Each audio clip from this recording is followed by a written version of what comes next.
What's going on, everybody? Welcome to another episode of Gaming with the Bros Cast, episode 113. It is it's a good time to be a gamer, Nick. I'm just gonna jump right into it. It's a great time. Elden Ring is upon us. The hype was real, and I think it's lived up to anything we could have ever hoped for. It surpassed like any expectations that I had. Yeah. Like it was so wild seeing just how many 10 out of 10s this game got. Yeah, when you tweeted out on like Wednesday and it was sitting at like a 98, 97 for like that whole day, and then I think it ended up dropping down to like a 95. But that's like the best reviewing game in a long time that I remember, just out of a general scoring game based off of other, all the outlets and stuff. Like most stuff recently has just been kind of in like the 80s. It's all been like mid to upper 80s. Yeah, which is, great. An 88 versus a 92. Not a huge difference, but yeah, it was cool to see it because we wanted it to review well, but also now that we've got our hands on it, like it's just it's better than I could have imagined. Also, what's up, Noodles? How you doing, man? It's better than I could have imagined. Dude, Elden Ring has cured everything, man. Yeah. I feel like I haven't eaten in 3 days. I haven't used the bathroom in 3 days. My eye hurts. It's fantastic. Should we just jump right into it? Let's do our normal intro, and then we'll dive into our experience. I will probably say not that it's really hard to spoil Elden Ring, but I think there's a lot of like moments that happen in this game, kind of like Breath of the Wild, where you just come across something random. And so we may talk about some of those things. So if you have not played this game at all and you just want to go into it fresh, just skip it. I'll have the chapter marks and stuff like that. But we're not story stuff. We're not spoiling that, but yeah. And we'll keep it to the first couple of areas. Oh, like yeah. We're not like incredibly far in the game yet. Yeah. You're about 8 hours ahead of me, Nick. So you're pretty deep. Yeah, I'm in a new area. Okay. I'm in a new spot. But Nick, before we jump into the game of the year, how was your week? It was good. I was anticipating Elden Ring, and then this weekend I played it. And that's like a great week. No, it was good. I really, to be honest, I really didn't do much this weekend aside from playing Elden Ring and watching videos on Elden Ring. So it was a great week. It was awesome seeing all the reviews and everything. So Harrison, did anything significant happen with you outside of Elden Ring this week? I did go. Our mom was at a convention this week. So my dad took Kellen to spend the night on Friday, my son, and Brittany and Kaylee and I went and saw Uncharted. And it was actually a really good movie. Okay. Maybe I'm using really loosely here, but it was a good movie. It was solid. It was solid. I would probably put it on the tier that I put it like Sonic, as being, and again, this is a video game movie, so expectations are incredibly low. And I know when they casted like Tom Holland, I like Tom Holland. But when you casted him, like pretty much the whole internet was just like poo-pooing it. But going into the movie, as they do. Yeah, it's a true origin story for Nathan Drake. And they use they don't necessarily follow like the plot of the first game. They kind of take aspects of each game and kind of throw it in there. But it's a true origin story. And by the end, you start to see like that wisecracking, Nathan Drake that we all love, and we see in the last 4 games or whatever. So yeah, it was a good movie. It was a fun, popcorn type movie. Lots of action. Okay. It's one of those movies though where like I have an issue with whenever you incorporate like like traps and puzzles like from thousands of years ago into like modern society, because they're like in Barcelona, and there's literally like there's a wall with like, I can't remember what it says, but it's like a button that they press, like it's a clear indentation of like something that goes in. I'm like, no one's ever touched that before. Okay, so it's just, it's not necessarily Uncharted's fault. It's just, what do you do in a situation like that where you're incorporate like modern society with these old ass traps. Yeah, but even then, like it's there's a couple spots where I was just like, okay, but for the most part, it was a pretty solid movie. Yes, Noodles, I am. This is my last week being 29. I will be 30 on Saturday, which is insane to think about. But I've got my tickets to go see Batman on Saturday, so I'm excited for that. Nice. Yeah, I forgot this was your last week. Your last week in the 20s. How's it feel? Some days I feel good, some days I could feel it, but no, it's good. I went run today, felt good, all good. Well, happy belated birthday, Noodles. Yeah, happy belated birthday. So yeah, other than that, just Elden Ring, baby. Elden Ring. Yeah, Batman looks incredible though. It's good and great reviews. So I'm really excited to see Robert Pattinson as Batman. Batman is like, and I guess it's Christopher Nolan really that started it, but like it's become such like a top tier. Like whenever a Batman movie, and I haven't seen like Batman versus Superman, so I can't really say much to that, just because I just don't like the tone of DC, the DC movies. But yeah, I just feel like Batman is put on like such a high pedestal. Yeah. And for good reason. For good reason. I mean, it's cool. Yeah. I think ever since The Dark Knight, it's kind of like elevated Batman to this like just this level just above everyone else. Yeah. Noodles, no, I've honestly not seen any of the DCU stuff.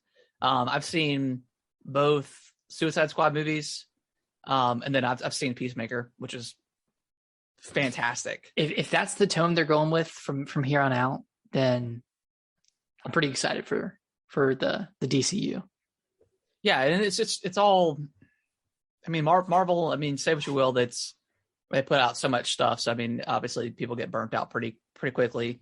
Although they got that Doctor Strange Multiverse of Madness coming out in a few months, so I'm super pretty crispy about that.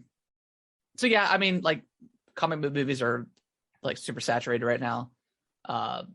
But I kind of like DC when they do like their one like spin-off stuff. Like you got the Joker movie, and now you got this, and I don't know. I don't think they're planning on incorporating this Batman into the other stuff. I don't think they are. I think it's its own thing, which is probably for the best. Yeah. But yeah, Nick, you ready to just jump into this thing? Yeah. So Harrison, as a preface, what's your experience with From games? What have you played? What do you like? What's your favorite From Software game? So I started with Dark Souls 2.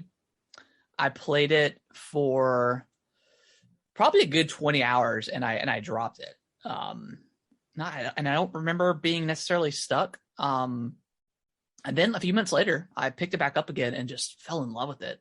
Like I know Dark Souls 2 is kind of the weakest in the trilogy.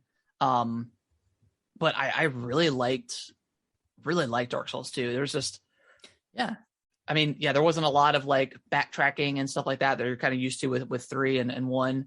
But I liked having that hub world and kind of splitting off and going into different directions. It almost gives you the vibes of Elden Ring. Because you can just kind of, you get to a certain spot, there's a boss, you're like, okay, I'm way too underleveled. Let me go across the map and find, a random cave with the boss in it and stuff like that.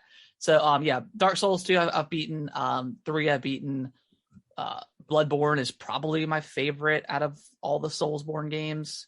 I think Elden Ring is probably going to be my favorite at the end. But I haven't played Demon Souls. I'll play it whenever I inevitably get a PS5. And I've actually never beaten Dark Souls 1, so I've always wanted to kind of go back and do that. Okay. but Nick, I know yours is probably pretty similar to mine. Yeah, I started with 2, dropped it, and then played Bloodborne, beat that, and then finished up 2 right before Dark Souls 3 came out, and then played 3, and then played Dark Souls 1 on the Switch and finished that, and then Sekiro and Demon Souls. Too, played and finished both of those. So I've pretty much played every From game, and then here we are. Yeah, no, I haven't played that. I haven't played it either. Who has? Yeah, so I like Dark Souls is one of my favorite franchises as far as just the what am I trying to say? Like the genre. I just love the action RPG. Yeah, I love it. I love that it's convoluted and frustrating, and I don't get mad the same way that I do with like Halo. Like when I play Halo Infinite, like I'll get mad because I'm losing or whatever the case is. But with this, I mean, yeah, I get frustrated when I get one shot or something like that. But I don't know. It's weird. It's a weird. I don't know. It's just weird. It's not a big loss. Right. And I think that it's kind of accentuated now in Elden Ring because, and this is like one of the greatest parts of Elden Ring is that when you die to a boss, there's normally a site of grace right there. So you can just jump right into it. You don't have to run through 5 minutes of enemies like you did in Dark Souls 2. Like, or like, what is it? The site, what's the site of something? What was it called? The America sites of America. Sites of America, which are like most of the time right outside of a boss fight. So you can just spawn there, get your souls if you need to. And then if you can run away. So yeah, it does a great job of just, and again, this is the theme of this year, I think, is just not really wasting your time. You can go in, do your thing, get out if you need to. You're not punished. I mean, the fights are still brutally hard. Is what you should expect from any sort of Dark Soulsborne game, but it's just, it's very, it's just very like easy to get back to where you were previously. Yeah, it's very thoughtful of your time, but it's still punishing of any miscalculations that you have. Yes. So like if you're too greedy. Yes, I've had plenty of times like that where I was just fighting. I think I was fighting like my 4th or 5th Erd Tree avatar, and they've all been the same except for this one can do, what is it called? Something rot, something like that. I can't quite remember. Oh, Scarlet Rot. Oh, is that the one in Khaled? It is, yeah, the one. Yep. Okay. Yeah, in Khaled. So I beat that one earlier, and I had send out my skeletal men, the 2 that you can summon from the ash, or whatever. And then I just kind of circled around the tree, threw my fireballs at it, got it down to like a very sliver of health, ran out of magic, got on my horse, and just kind of circled around and was attacking it. And I got it down to 1 hit, and I charged in, and it did like this spitting move where it almost one-shotted me. And I was like, I need to stop doing that, because every time I feel like I've got the upper hand, it's no, you don't.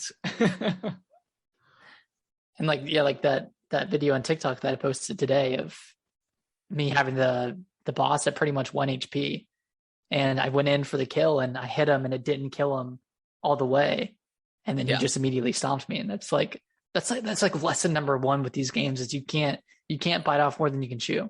No. Yeah. If you, the second you think about getting that extra swing in there, just roll back or something, or shield up. Which, the first pearl. Oh, the knight. Okay. Yeah. So funny you say that, because I actually so I know when you first go in, you can go through the door, or there's that cave that you drop in. Nick, I already told you this, but I didn't think I could roll up the cave and survive. So I completely skipped the tutorial, which I wonder how many people did that as well, because that taught you everything about that you needed to know about the game. So when I got outside and the tree sentinel sitting there, I got murdered. I mean, obviously I couldn't beat it anyways. Like I just had to sneak around or whatever. but I didn't know about dual wielding or two-handing a weapon. I didn't know about the jump attack for the longest time. Like there's so many things I did not know. Oh, the jump attack is pretty critical too. Yeah, and I knew about that before that I went back into the tutorial. But yeah, they taught you what the grace points did. Like I never got that text in the game, and I was just like laughing the entire time because like I ended up murdering that boss. That's right there. Oh yeah. So I thought that was funny, and I wonder. It was a weird choice for him to do it that way, and again, I wonder how many people skipped that part, and how many of those people were brand new to the series that jumped in because of the hype, and they're like, "Man, this is like I've always heard that this is a brutal game, but they don't even teach you how to play it." And Noodles is kind of funny. You bring up the prologue boss. Okay, I know what you're talking about. Noodles. Okay, the one you have to die to. Yeah, apparently you can beat it. So yeah, but. It's funny that they bring up the tree sentinel, because that's like one of the first lessons of the game. It's like, just because you see a boss doesn't mean you have to fight it yet. Yeah. Which is like the complete opposite of a lot of other games where, the first boss you see is the first one you fight. Yep. Whereas like this one, like I got smacked around by the sentinel, and I was like, okay, I'll come back later. Like, granted, I came back like just a few hours later and managed to kill him, but yeah, like I don't know. It's kind of weird because so many new people are coming into this game and coming into like this franchise of games, and like they just don't understand that you don't have to fight. You don't have to fight a boss. You don't have to fight what's his face super early. You can go off and explore and level up, collect golden runes and use those to level up. Like there's so many other options of things you can do before, forcing your way through a boss. Yeah. It always kills me, Noodles, whenever someone rage quits like so early in a game, in Dark Souls game, because if you just push past that one boss that you can't beat, like it clicks. I feel like it clicks for you. Like it took me a while for the combat to click in Sekiro. I think really that's the boss, I can't remember its name, but the boss that you fight on the horse for the first time, and he's like in that big open battlefield. Yeah. That's where it really clicked for me. Because you had to learn. Yeah, you had to learn how to parry and all that stuff. Yeah. Which is nice in this game because I feel like I'm a little bit better at parrying and shielding and stuff because of Sekiro. But yeah, and I think it's funny too how like the game, when you get to a grace point, it always kind of points you in the direction that it wants you to go. And it points you really early to go fight Market. I always forget Market. Probably the first boss you're going to fight in the game. Yeah. On the bridge. I think it's Margit or Margit or something like that. Margit. And that's like the first boss that you're really forced to fight to move along the story. That's like the hardest boss too. Yeah, and so many, like you're just going to be underleveled. But then, I went back to that little first kind of not town necessarily, but like the first settlement with all the the enemies and stuff. And then you go right on the map, and you're just like, oh my god, there's so much here. Other stuff. Yeah. Yeah, I think I found Margit pretty early on. Like probably within the first that's why I love this game. Hours. Like, apparently there's a secret path you can get around him. So I discovered that, and like I kind of got to Liurnia through that. But I wanted to go in and go through the castle and fight all the bosses. So I went through and I did Margit like pretty early. Like, and I had summons, and I had the ash summons or whatever they're called. So like it wasn't too bad, but like I'm seeing a lot of people on Twitter, they're struggling pretty hard with Margit because it's like the first roadblock of the game. Yeah. And you can totally miss that first ash summon if you don't go back to the Church of Ella or whatever it's called. Which it's pretty confusing. Yeah, it's crucial. And I have probably about 6 or 7 summons now, ash summons. I didn't realize that I did end up getting. Nick, did you ever fight? I'm sure you did. The like the ghost that's on like the boats and the on the water. So you get the skeletal summons. I didn't realize that they can regenerate if they don't get hit, which was, it doesn't tell you that in the description. Oh, I didn't know that. And it also doesn't like tell you like the different damages that it does. I think it just tells you how much FP it uses. So I didn't know that. So that was cool. How can you see how much damage they do? Well, not damage. I said I wish it did, because I don't know if one's. I don't know which one's good. Yeah, I've unlocked the ability to where I can upgrade my ashes, but I still don't know which is really more powerful. But yeah, there's just there's so much to this game that, you know, if you're new to it, you know, try your best to to go around and just discover stuff, because there's so many items that you get that can there are probably a lot of items you can't use just based off level, but there's so much stuff you can find, and it's just and like I get a lot of people's sentiment. Like the opening hours are pretty tough. Like you're kind of, you know, scrounging around trying to get good weapons essentially, and you know, kind of stumbling into these bosses that are kind of annihilating you, and you know, it gets really tough. But just push through it. Just try to push through.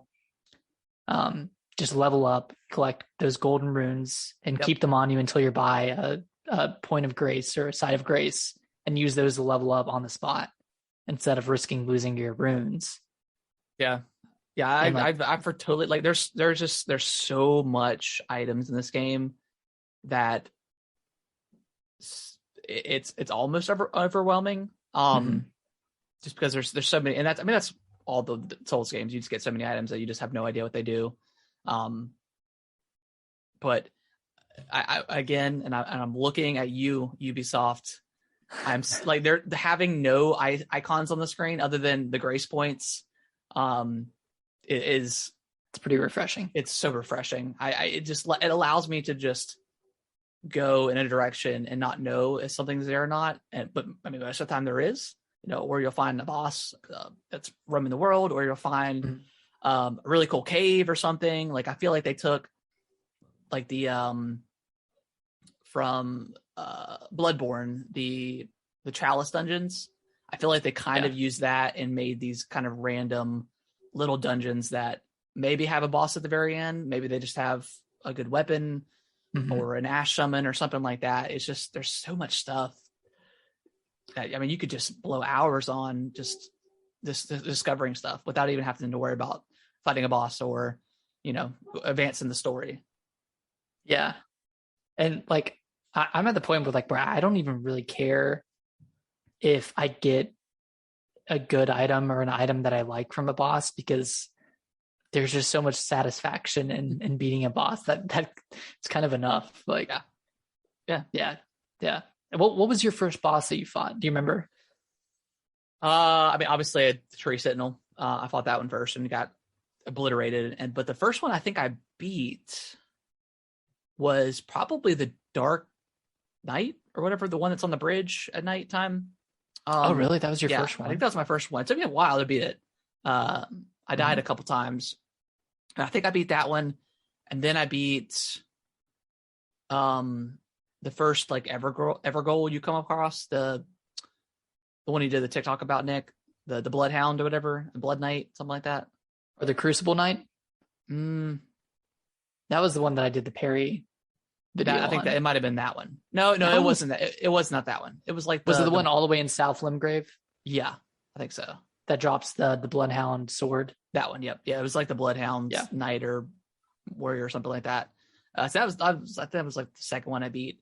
And then eventually I ended up, you know, fighting Margaret and barely scraping after that. But getting that Ash summon was definitely super useful. Yeah. At that point. And then I beat, well, obviously I beat the that ghost that was on the ship or on the boat, and he was super easy. Especially on the horse. Yeah, and there's so many bosses in this game. I mean, and some aren't necessarily hard. They're just pretty easy to fight. And you get some good stuff out of them. So not every fight you come across is going to be absolutely brutal. There's a ton of like just random enemies that are challenging to fight. Like, fuck the mages, dude. I hate mages in this game for real. They suck. I came across one. I think it was like Karen's Study or something. But you go in and you take an elevator up, and this is the first time I ever got like a staff in the game. But I think I know what you're talking about. You go up and like all the messages are like mage ahead, death is ahead, or something. Try finger butthole. And you go up, and then like this mage just decimated me. And mages have always been like super OP and Dark Souls games. So I just ended up running past them. I did. I ran past them. And then I ended up going up because I think you go up like another elevator, and then you go up to like this like raffles, like what is it? Like the rafters. The rafters, yeah. And I was freaking fighting a rat, and he shot me from like the first floor and killed me. And I was like, dude, screw this, man. I'm done with this mage guy. Like I think I dropped like 4 or 5 runes, 4 or 5,000 runes at that point. And I was like, nah, I'm good. The same thing happened to me. I was so mad. And then like I got up there again, and I got like to the top rafter, and a random rat came and killed me. I was like, I'm good. See, rats are brutal in this game, dude. They are. I had gotten everything up there, so like I was fine dying and leaving, but I was just hanging out. So there's nothing else up there. No, there was like a couple of items, but I don't think there's like anywhere else you can go. Because I thought eventually like there's like a bridge that came out from that thing, or maybe I'm sure we're talking about the same one, but on the map we're talking the same one. On the map it looked like there was like another structure that was across the water or something like that. I looked around though, I didn't see any doors that you could go in.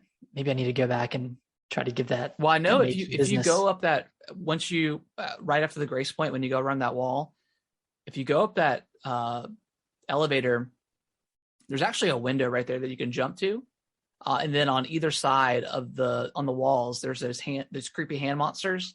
But if you look down, it's just like a dark pit. So I don't know if you can jump over the pit and make it, but I haven't tried.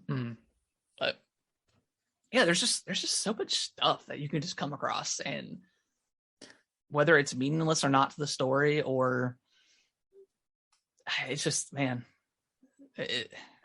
there's been like just so many, I want to say like Bloodborne moments of just kind of like horror or terror.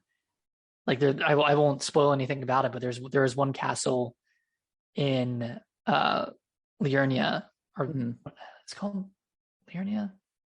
Yeah, Liurnia. There's one castle like up to the north, and the second I got in, I was like, this is a horror castle. Like this is pretty freaky. And I told you about it a little bit with the hands, but that was oh man, it's a cool castle, but like it's like honestly pretty freaky.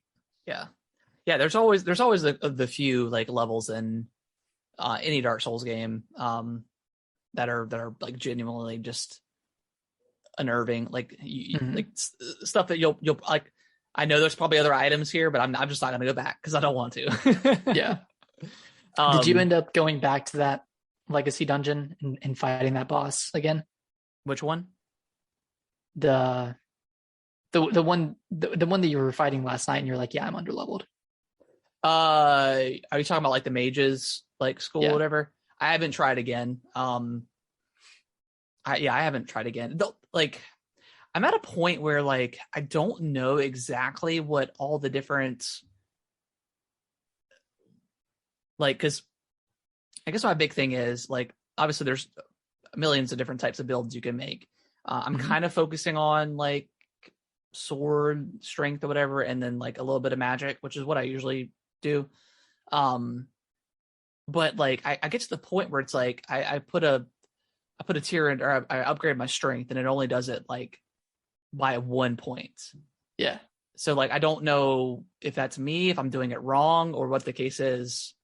Because like I'm trying to, if I find a cool weapon or something, and I'm close to it, like I'll spend the extra couple point levels to upgrade my dexterity to be able to use that weapon or whatever it is. But like I'm getting to the point where it's like diminishing returns. Yeah, diminishing returns. Well, it depends on what the attribute of the weapon is.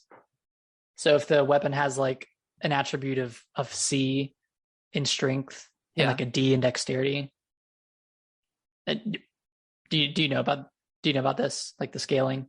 Yeah. Okay. Well, I'm talking about just like the leveling up in general. Like I don't see a ton of difference. Like health will go up like 30, 40 points each time.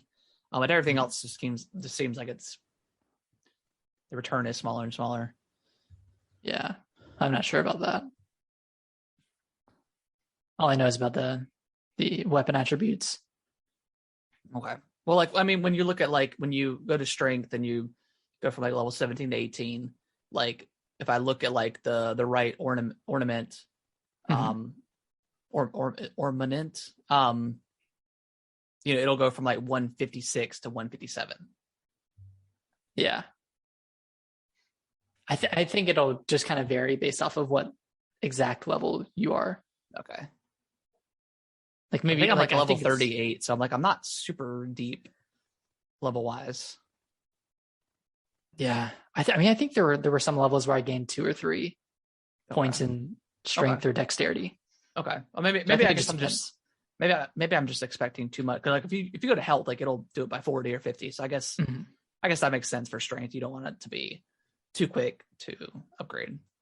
Yeah. Yeah, I mean, I guess let's just go back to the overworld and stuff. Like, I feel like Zelda Breath of the Wild changed the game when it came to open world, and I think this is the next step. Yeah. Like, I mean, we haven't talked about the horse combat yet, but this is the by far the best horse combat I've ever experienced in a game. Period. It's phenomenal. Like, good. Well, no, it's so responsive and it feels impactful. Like in Zelda, like it doesn't really feel like you can do much on the horse. No, I would never attempt to do anything on the horse other than just to travel. But on this, horse combat is genuinely helpful. Like it like trying to fight a dragon without it in this game, like good luck. Yeah. Yeah, I've used it for pretty much most of the overworld bosses, aside from the ones in the what are they called in the that's the problem with this game. Everything has an obscure name. In the Evergoals. Okay, yeah. Like which you can't spawn you can't spawn in there. Yeah, and you can't even spawn a summon. In the Everway, it's weird. Yeah, I guess there's like really like the challenge bosses then, right, of the game, because all the ones have been pretty hard. Yeah. I came across one that was like a giant, like one of the giants. And I was like, I died, and I was like, I'm good. In the Evergoal? Yeah, in Evergoal, yeah. Like, because I expect I didn't know they had a giant. Yeah, I came in because like it gives you like a little bit of time to get ready, and then when you approach like the blue mist, they come out. So like I always have like a fireball ready to go, and I'll throw it at them and get like a little bit of easy damage. And I went to do that, and then all of a sudden it was just like in my face, and I was like, oh god. Upgrade weapon. Yeah, I mean, yeah, I've definitely for the most part, I've stuck with my main, like the first starting weapon, and I've just upgraded that, and then finally I've switched over and started dabbling with some other stuff, but I haven't really had a problem damage wise. Now when I was in that mage castle, whatever, I could definitely see that I was under leveled, so that's why I backed out. But another like, and this might be useful for newcomers too, but the Ashes of War, you can use those. You can put them on specific weapons and change the attributes of that weapon. So you can change, a weapon that has a D in strength and a E in dexterity. You can make it have a D in dexterity or a C in dexterity. So it'll scale better with your build. You can kind of change it around like that. So I've done that a few times, and right now I have a sword that I really like because of it. Yeah, I get like just going back to the horse combat, like it's so responsive. I mean, even because I guess the biggest problem in most games with horses is like turning around is always a struggle. This game is it's snappy, it's quick, and then even if it kind of messes up or whatever, you just double tap A and you can double jump. Like having a double jump with a horse is brilliant. Getting out of trouble. Yeah, it's just it's amazing. I have like my locations list up on here, and I'm just trying to like think of everything that I've done. But yeah, I mean, even Limgrave, just that area alone has probably 15 to 20 bosses, and it looks like 20 to 25 different sub areas that you can go to. Yeah, there's like when I defeated that dragon in the lake, it was like, oh, you can use the heart at the dragon ceremony or whatever, communion. And I was like, well, what the heck is that? I tried to look up, but I didn't see anything. And apparently it's like right beside the first, like the beginning of the game. So I went back to like the first where the tree sentinel is, and I cut left and jump down and find a cave. And that was technically supposed to be like the first like offshoot cave you find. There's like a boss fight, but it's two warriors or something like that. Oh yeah, I did that pretty late too. Yeah, I didn't do that at the beginning. And I feel like that happens a lot with Dark Souls. Like I just there's so much stuff I missed in the beginning that I go back and just blow it out of the water.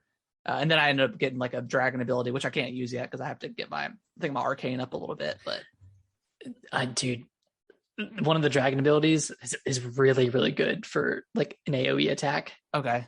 Yeah, I got the one I think shoots fire out or something like that. It's like it's like the one that costs the least to use based off of what I have right now. So I think I have the dragon breath.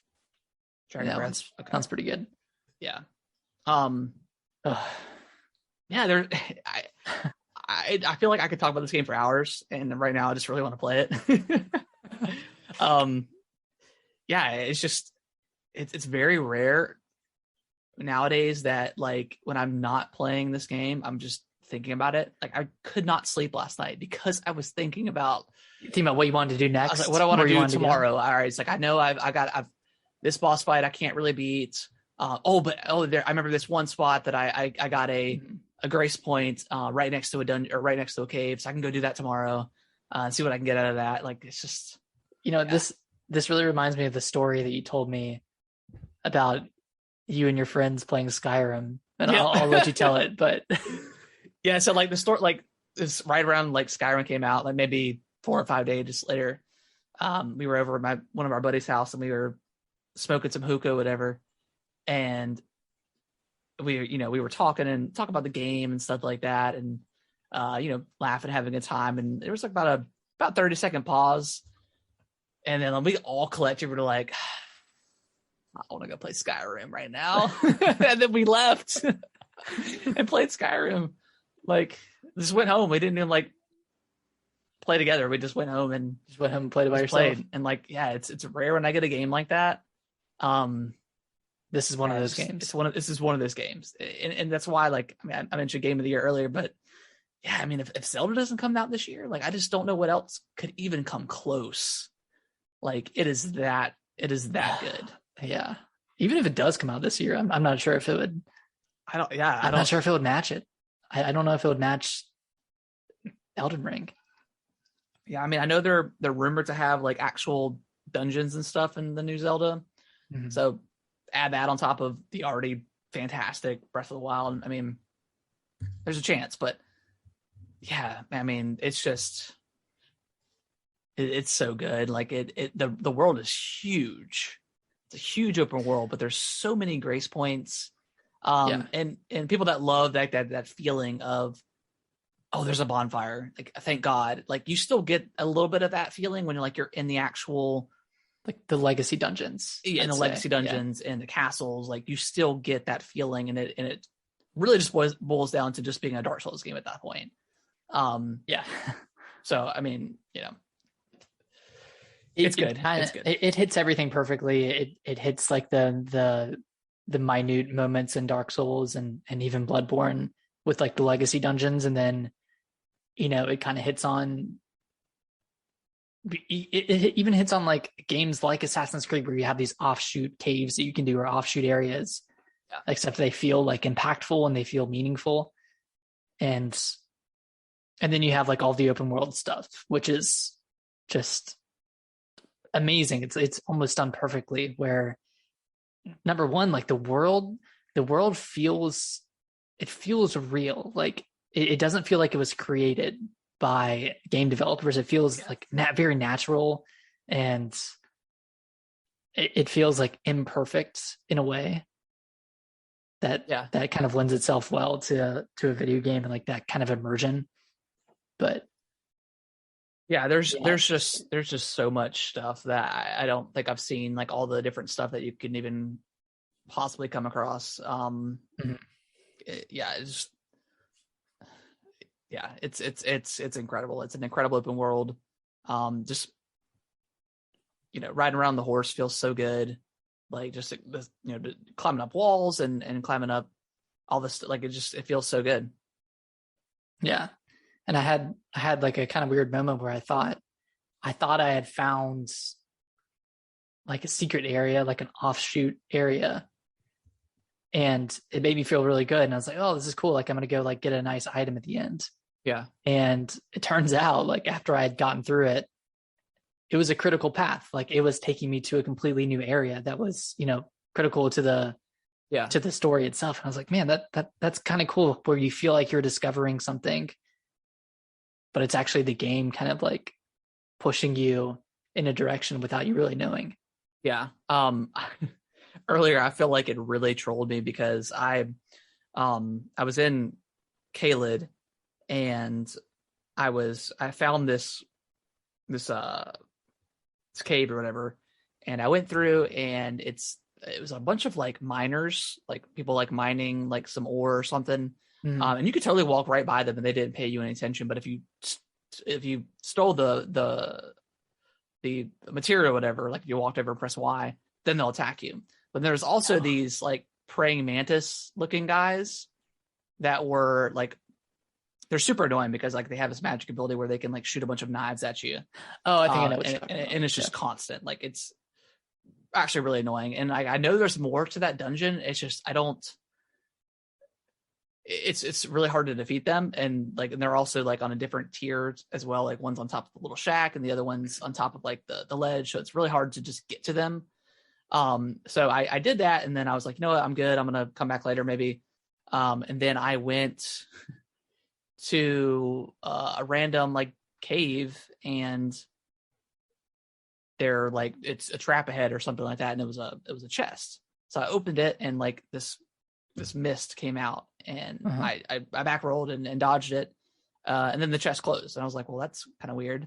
Because I was expecting it to turn into a mimic or whatever from all the other games. Yeah. And I did it, and I was like, well, let me just see what happens. So it took me back to that cave in Caelid, and I was, and this was like in Lunaria, the starting area. Like it was just super random, and I was like, that's weird. Yeah, it took me back to the shack, and I was like, all right, I'm rolling out of here. Here we go again. I did have one moment that I want to talk about real quick. I was in Caelid, and I hope this isn't spoilery because we're just mentioning a name. It doesn't really have any meaning to it, but I saw this big tower, and it was kind of like shooting off the cliff, and you couldn't really jump to it. And I didn't think it had any I didn't think you could go there. I didn't think it had any real meaning aside from like aesthetically looking like a tower. But I saw like this branch. I saw this. It was a pretty thick limb, but I was like, I bet I could climb that. Or I bet I could get over there with that. And then I get over there, I see some messages, there's signs of life, so to speak. And I spend the next like 20 minutes just climbing or walking around the edge of the building, jumping between, jumping over holes, like going up, going down. And then I found these ladders that went way up, climbed around the building again, walked around it. And then finally got to the top and found a site of grace. Wow. And then I ended up I went inside, and there's this whole thing inside. And I ended up going back down the tower by like dropping off of ledges and stuff. And like I would drop off to a ledge, and that ledge would fall and it would bring me down like 100 feet, but I wouldn't die. So it was meant to happen. Yeah. And then I got down all the way to the very bottom and it took forever. And then I got to a boss and I did like 2 damage to this boss. So I was like, all right, I'm really not supposed to be here. But it was such a cool moment. Just pure discovery. Yeah, it rewards you like that all the time in this game, where you even think there's like an ounce of a chance that something's going to be behind that corner or around the ledge. It's probably going to be there. Yeah, you know, there's so many just instances like that where, yeah, it's just it just rewards it just rewards exploring. And we haven't even mentioned the underground area. Yeah, that was like, I totally just came across that at one point and it came across this huge area and everyone's like, I didn't expect bliss. And like, I ran up and there's like these really kind of like stronger enemies and I beat them. And then it takes you to this another like giant, like open area that I did not expect at all. And you have to light these bonfires to, get to a boss and stuff like that. And then, yeah, it's like one of the most beautiful areas that game. Much. Like it was huge. So yeah, there's, it's just making me want to play it. It's a great game. Like, I don't know how much have you dabbled in like the co-op stuff yet? I haven't dabbled at all, really. I did get summoned. Like I didn't know if I had it turned off, but like it was when I was trying to get the dragon to trigger. I got summoned to somebody's world to take out the invader. We ended up taking him out. Cool. But that's the first time that's happened to me. But I've dabbled a little bit in the co-op here and there, mostly trying to help people try to beat Margit. But haven't done too much, just because like I want to try to beat the boss myself without help, and also if you summon someone in, it's going to make the boss even harder. So that's true. So, but yeah, there's so many good things about this game. But Harrison, do you have like any tips, or like do you have one recommendation for newcomers to make the game a little bit easier? I mean,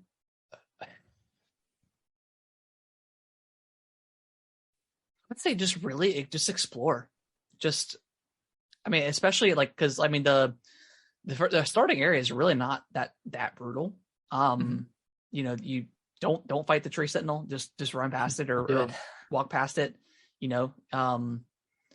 I would say don't worry about, like, if you're finding a bunch of different weapons, find one that you think is good, or the starting weapon, upgrade that one a little bit to get that more powerful. So I wouldn't say put your upgrades into like a many different weapons and have like +1 and +2 of like 4 different weapons. Just focus on one weapon, because you'll find weapons later that are going to be better at some point. But I would stick with just one weapon. And you'll find smithing stones too. So don't worry about Don't worry about losing those. Yeah. Mainly explore, because you just find some really great stuff. Like the ashes come in super handy at when you're fighting bosses and whenever you can summon those. But Nick, what's some tips you have for newcomers to the game?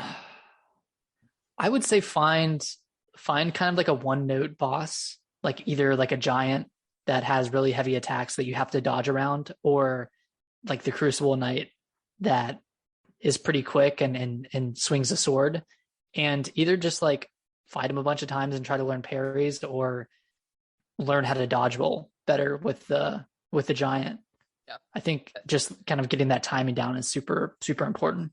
Yeah, that first giant you come across when you go through the doors, and like there's all the archers and stuff, or that they have some sort of projectile weapon, and that giant jumps down off the ledge. Backtrack out of that and let it come attack you, because it'll follow you, and then that's really the best way to learn how to roll and all that good stuff. Yeah. Because trying to fight all those people and the giant is just death. So you talking about in the castle? Right before like you kind of lead up to Margaret, right. You go through, like, after that little first settlement, you take a left. You can also just run through that. You can totally just like horse your way through it. So I think that's what I did. And that's also like another suggestion too, is like, you don't have to fight and kill every single enemy to go through the level. You could just, if you can sneak past it and do it one by one, or just completely sneak past it, or just run through, like, better chance than not of you making it on the horse, especially on the horse. Now, when you're in a dungeon or something like that, a little bit trickier. But again, there's a lot of spots where you can just run, and you should do that and get to a grace point.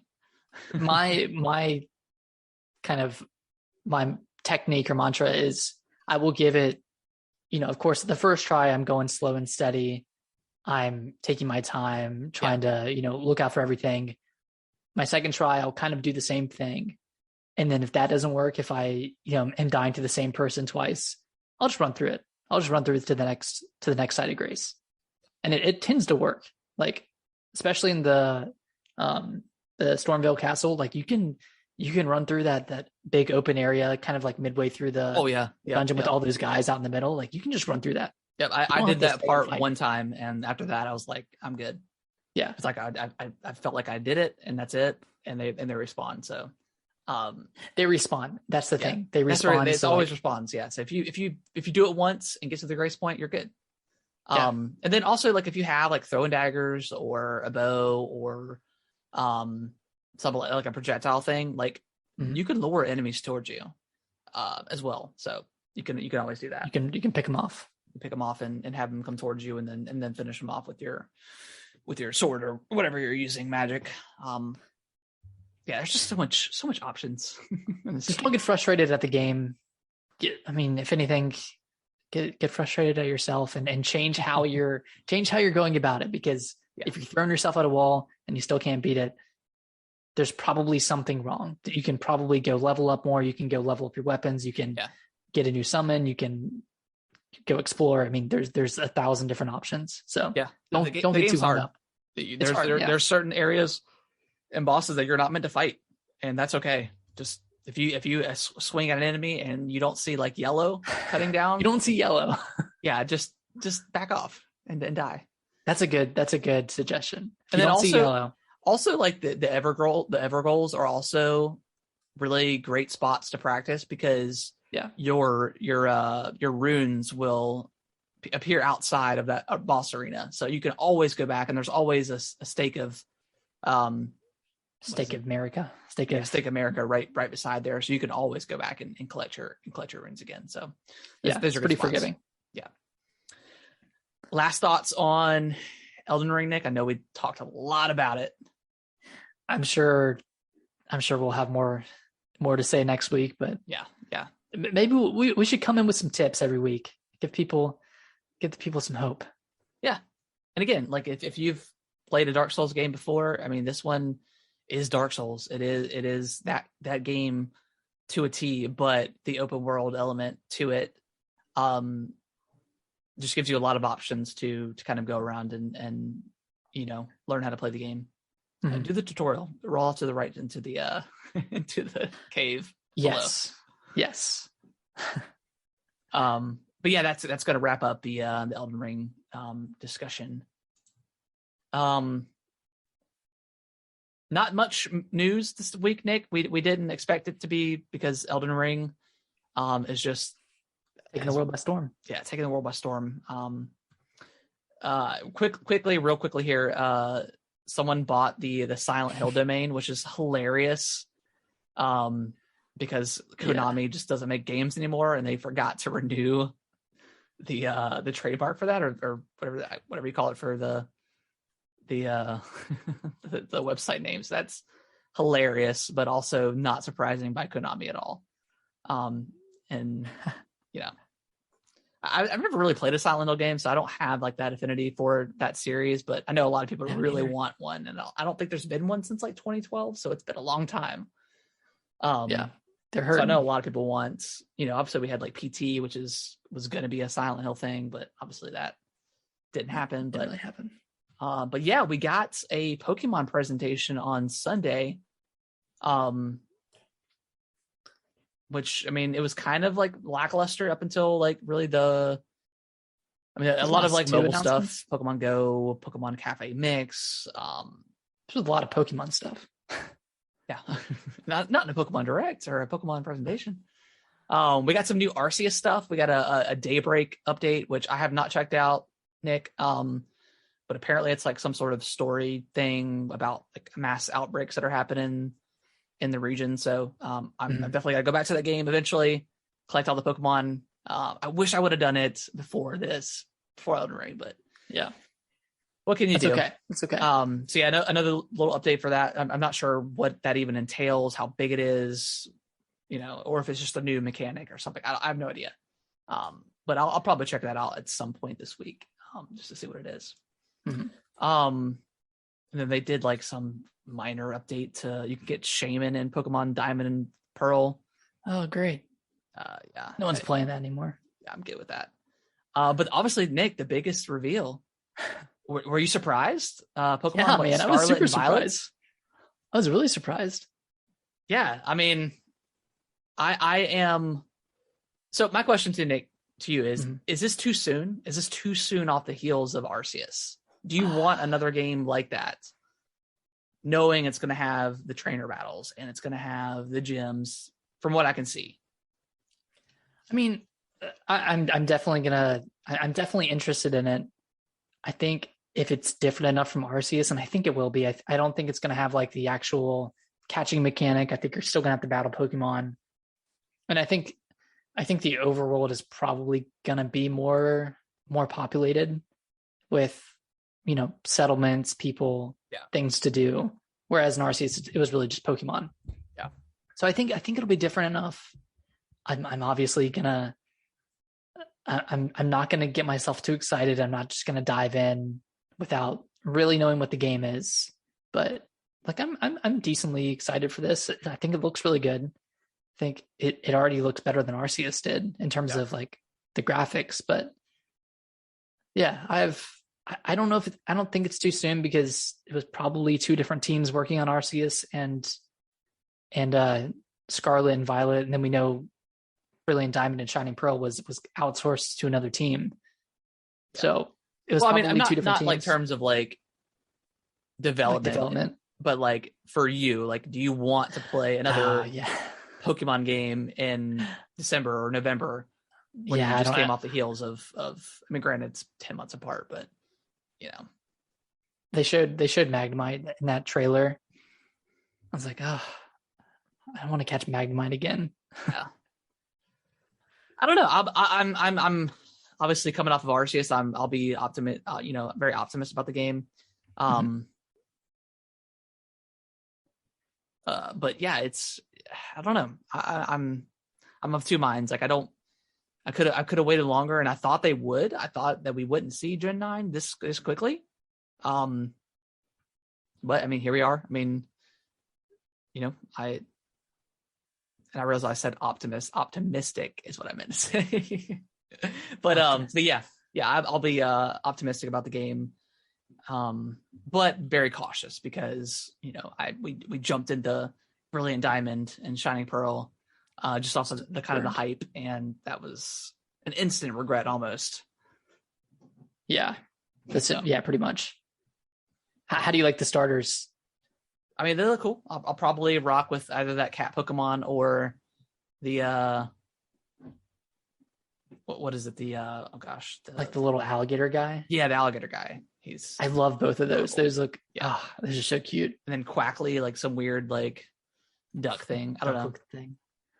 I don't think anyone's gonna choose Quackly. I think they designed the other two too well. Yeah. And didn't give enough attention to that one. Yeah, I think that's the case. I saw a bunch of polls going around that like the cat one was the most popular, followed by the crocodile guy. Oh, for sure. Sorry, I don't know their names off the top of my head, but it is Sprigatito for Coco. Yeah. For Coco and Quaxley. Okay. Yeah. I'll wait and see. Hopefully it's I would like for them to have the catch mechanic, but maybe that's just not that game. Maybe they're just going to have, the still going to have the open world kind of thing, but maybe it's more of like a wild area kind of thing where you still have to, do the personal battles and stuff. So, I mean, that's fine. I mean, we mentioned that before, that if that's the case, I may just skip it. I don't know. I'll have to just see, as the more stuff gets released. And here's just a little snippet from the Pokemon Company, but it said various towns blend seamlessly into the wilderness with no borders. You'll be able to see the Pokemon of this region in the skies, in the seas, in the forests, on the streets, all over. You'll be able to experience the true joy of the Pokemon series, battling against wild Pokemon in order to catch them, now in an open world game that players of any age can enjoy. Okay. So it does say battling against wild Pokemon in order to catch them. I think that kind of indirectly says that you won't be able to just like catch them in the wild, but okay. I don't know if this game necessarily needs. God, I feel like I'm going back on what I said like a month ago when Arceus came out. If that's the like, case, I don't want there to be like 500 Pokemon. I want it to be like, again, they showed Magnemite and they showed other stuff. Like I wish they would just make like 120 brand new Pokemon and that's it. Yeah. But yeah, I don't know. I mean, obviously they usually do like 80 or 90, 100 new stuff and then incorporate all the other stuff. So yeah, I don't know. So let me ask you this: with Pokemon Scarlet and Violet coming out this year, later on this year, yeah, we have what do we have late in the year? We have Bayonetta. Zelda is supposed to come out this year.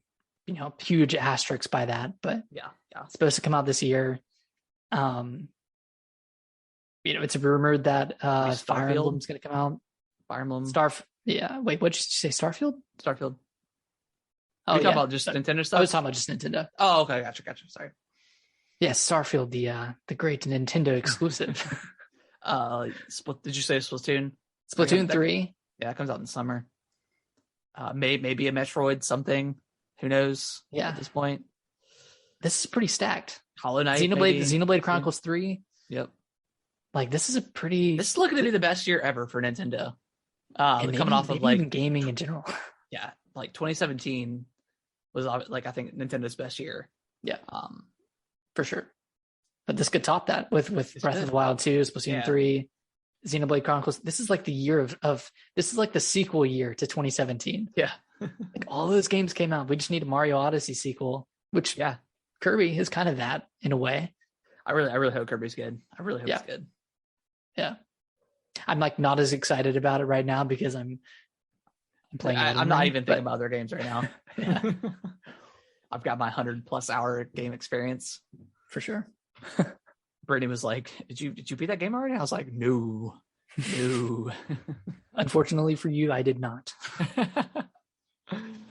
So yeah, I'm excited. I'm obviously less excited because it's 2 versions again. We're back to that nonsense. Yeah, it's like it's not necessary to do that. Yeah, to do 2 versions. Yeah, it's kind of weird that they're announcing it so close to Arceus. I wonder if it's gonna, I don't know, hurt sales at all. No, I don't think so. And I think they're because it said later in the year, so I think they're probably gonna be spaced out enough, and Pokemon fans will eat up anything Pokemon. So yeah, they'll buy it. Yeah. So yeah, I'm excited. I'm mildly excited, I guess. I don't necessarily.